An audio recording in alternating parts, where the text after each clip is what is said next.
এখন এমন সময় এসেছে যাচাই বাছাইয়ের দরকার আছে না নাই? You have to test everything with the holy Quran. চিল্লায় বলেন ঠিক কিনা?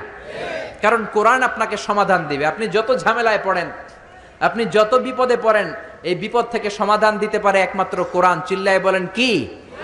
সমাধান চাও যদি জীবনে মরণে, ফিরে যাও খুঁজে নাও চোখ রাখো কোরআনে। পারেন না? সুন্দর সুন্দর ইসলামী সঙ্গীতগুলো মুখস্থ রাখবেন, পড়েন। সমাধান চাও যদি জীবনে মরণে, ফিরে যাও খুঁজে নাও চোখ রাখো কোরআনে। সবাই পড়েন আওয়াজ করে। সমাধান চাও যদি জীবনে মরণে, ফিরে যাও খুঁজে নাও চোখ রাখো কোরআনে। If you want a solution this dunya and akhirah, go back, have a look to the holy Quran. চিল্লায় বলেন ঠিক কিনা? এজন্য এই কালিমাগুলো দেয়া যাবে না। কাজল আপনার ছেলেকে বদনজর থেকে বাঁচাতে পারে না। বদনজর থেকে বাঁচাবে কে? আপনি সূরা ফাতিহা পড়ে ছেলের গায়ে ফু দেন, সূরা ফালাক পড়ে ফু দেন, নাস পড়ে ফু দেন, আপনার ছেলেকে সুস্থ রাখবে কে?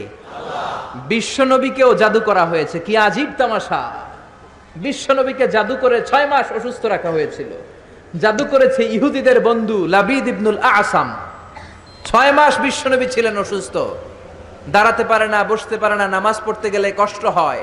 6 মাস পরে আল্লাহ সূরাতুল ফালাক, সূরাতুন নাস নাজিল করে দিলেন। এই দুইটা সূরাকে একসাথে বলে মুআউযিজাতান। চিল্লায় বলেন কি নাম?